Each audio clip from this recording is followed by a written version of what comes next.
Look around you. Most men you know, maybe even you, are not living by their own hand. They say they want freedom. They talk about purpose, ambition, a life of meaning. But watch their actions. Trace the decisions back to the root, and you'll find a different story. A story of surrender, of quiet submission, of living by someone else's permission. You see it every day. Men adjust their tone, their dreams, their very identities, not because they have thought it through, but because they're afraid of disappointing her. They hold their tongue, swallow their rage, betray their own instincts, all for the comfort of a relationship, the illusion of harmony, the myth of approval. Some do it for a girlfriend, others for a wife, some for every woman they might hope to please. The result is the same, the slow death of the self. You know the signs. The man who checks his phone every few minutes, anxious for her reply, as if his worth hangs in the balance. The man who says yes when every muscle in his body screams no, just to avoid her disapproval. The man who works a job he hates, in a life he didn't choose, all because he was told a real man provides. A good man keeps her happy. A strong man never puts himself first.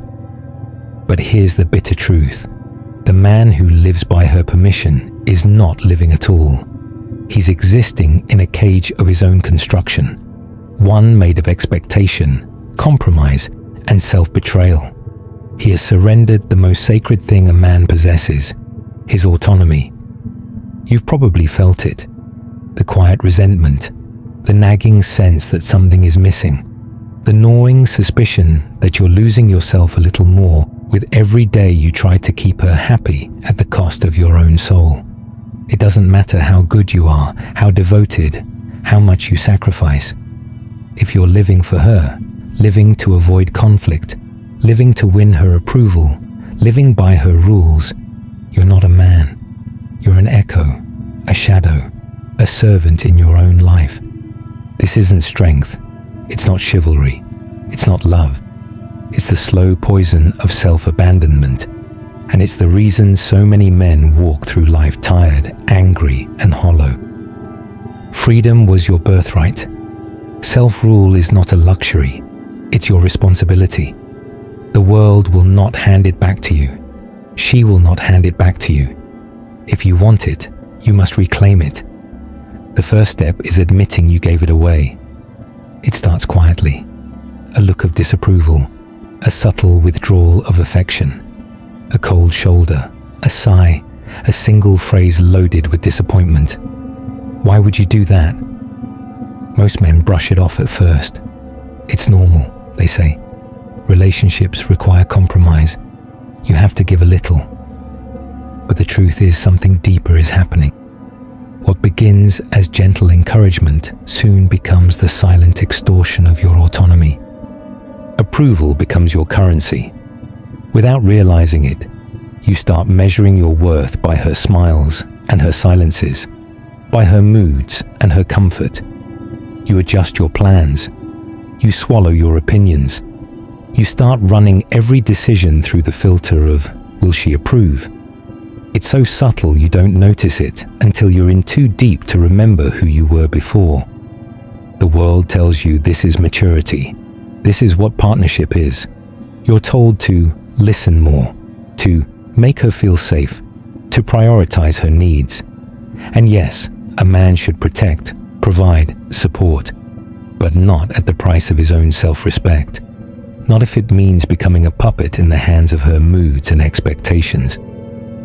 Ask yourself, when did you last make a choice for yourself, and only for yourself? When did you last speak your mind, knowing full well it might cause a storm? When did you last risk her anger, her withdrawal, her tears, because you refused to betray your own standard, your own desire, your own mission? Most men can't remember. They've become experts at reading her cues, anticipating her reactions, preemptively muting themselves to avoid the fallout. They call it keeping the peace, but it's not peace. It's a slow-motion self-erasure. And what does this get you? Does it make her love you more? Does it earn you lasting respect? Or does it only teach her on a level deeper than words that you can be bent, molded, and managed? The uncomfortable truth: the more you live for her approval, the less she feels for you. Women don't respect a man who grovels, who compromises his soul for a crumb of affection. No one does. It's not just her either. Society reinforces this everywhere. Happy wife, happy life. Behind every great man is a woman. If mama ain't happy, ain't nobody happy. It's a script handed down from men who forgot how to lead themselves, who thought survival depended on compliance, not command. But every time you trade your integrity for approval, you pay with your self-worth. You become easier to manipulate, easier to disregard, easier to replace. Approval is not love. It is not respect. And when it comes at the price of your own authority, it is a silent extortion that leaves you empty. Men were not made to beg for acceptance. You were made to build, to rule, to command. The price of admission to her comfort is your soul, and it is far too high. Your mission cannot be subject to the tides of her mood. Your life cannot be built on the shifting sands of her approval. You must reclaim the right to rule yourself. At some point, every man faces a crossroads. Live by the rules written for you, or write your own law and answer only to yourself. Most never notice the choice. They just follow the script, adapting their ambitions, their speech, their very soul to fit what's expected. They think this is safety, but the truth, it's the slow murder of your dignity, because nothing destroys a man faster than living by someone else's will. You weren't born to be ruled by external forces, by the expectations of your partner, the demands of your job, or the shifting moods of the crowd. The true mark of manhood is autonomy, self-rule, not selfishness, not rebellion for its own sake, but the iron discipline to set your own direction and walk it alone if you must. There's a reason some men are respected and others are pitied. It isn't charm, money, or looks. It's the presence of a law within, the unspoken sense that this man cannot be bought, cannot be swayed, cannot be moved off his path by guilt or seduction. His decisions are not for sale. His mission cannot be outsourced. He is guided by something sacred, his own sense of right, his own vision of life. This isn't just old-school bravado. It is the foundation of all true strength. Immanuel Kant saw this with clarity sharper than most. He declared that autonomy is man's sacred right, that real freedom is not the ability to chase every desire or to bend with every wind, but the responsibility to govern yourself by your own principles, no matter who objects.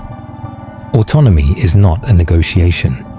It is not something you request from the world or from her. It is something you seize, declare, and defend, sometimes at the cost of comfort, sometimes at the cost of peace, always at the price of easy approval.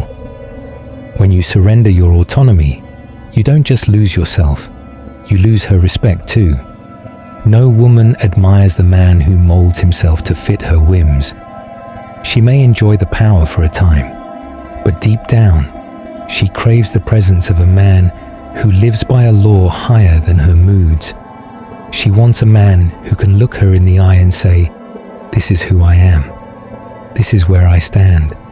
Love me or leave me, but I will not betray myself." Most men never get there. They're too busy apologizing for being men, too quick to change course at the first sign of conflict, too eager to prove their goodness by submission. But there is nothing noble about abandoning yourself. Autonomy is not a privilege. It is your sacred duty. Without it, everything else falls. Your power, your respect, your legacy. Stop living by the rules written for you. Stop asking permission to be yourself. Stand up, Set your law, guard it. That's how real men are made. You may think that making her happy, keeping the peace, or sacrificing your desires is love. You tell yourself it's maturity, compromise. What a good man does. But look closely. Has this ever won you true respect? Or does every surrender chip away at your authority, your energy, your confidence?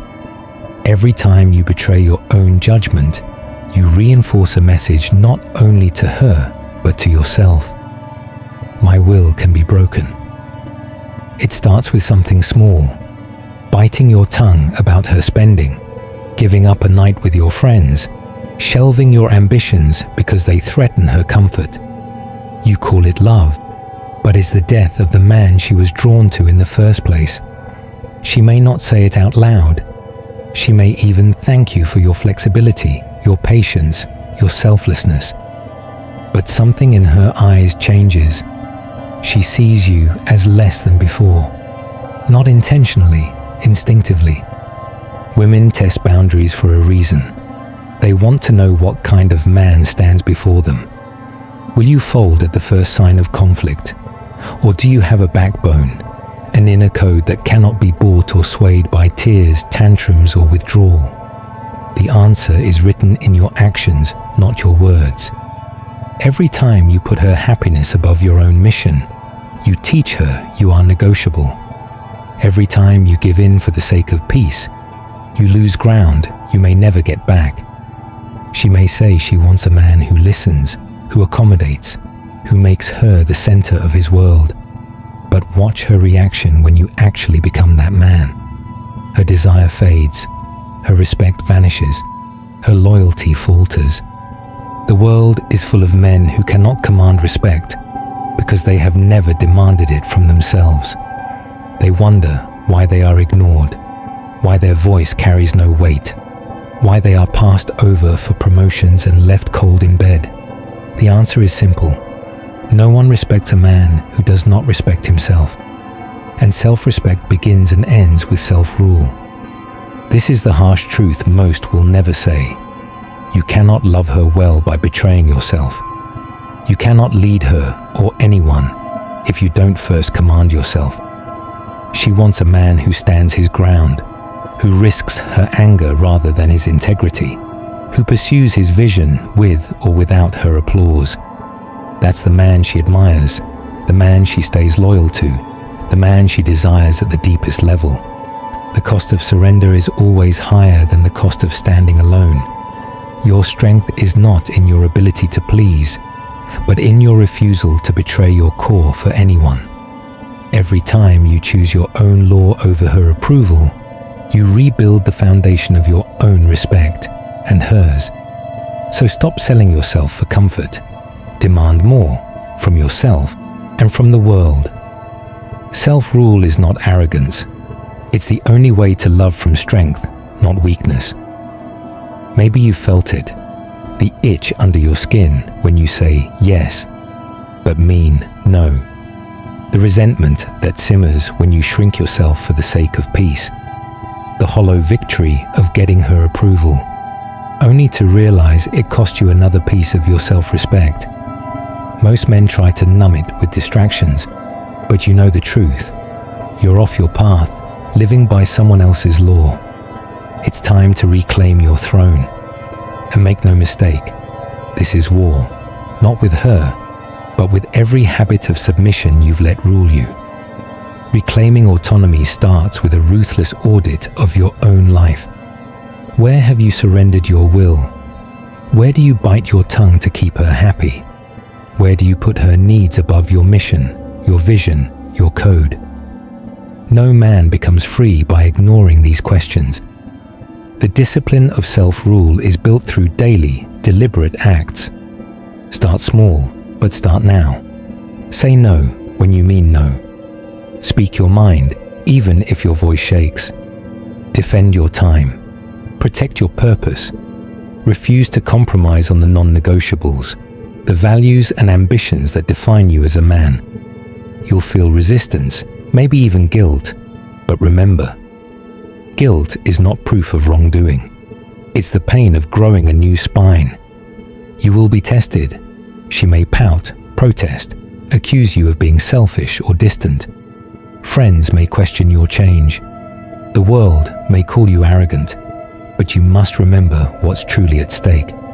Your soul, your direction, your legacy.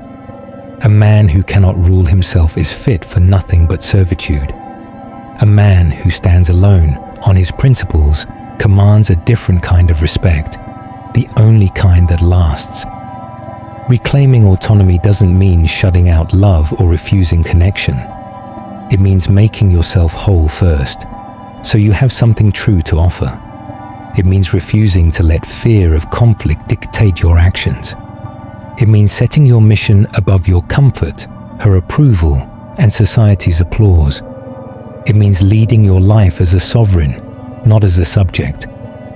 Understand, the world tests every man to see what he will tolerate. If you let approval, affection, or even love steer you off your course, you become lost to yourself. The greatest betrayal is not what others do to you. It's what you do to yourself every time you refuse to defend your own law. You must become the guardian of your own kingdom. Draw boundaries, enforce them, speak your standards, and let the chips fall where they may. Some will fall away, but those who remain will know exactly who you are, and that you cannot be ruled by anything less than your own conviction. Freedom is not given, it is seized, and only the man who fights for his own soul is fit to rule it. This world does not remember men who bent their knees for comfort or shaped their souls to the approval of others.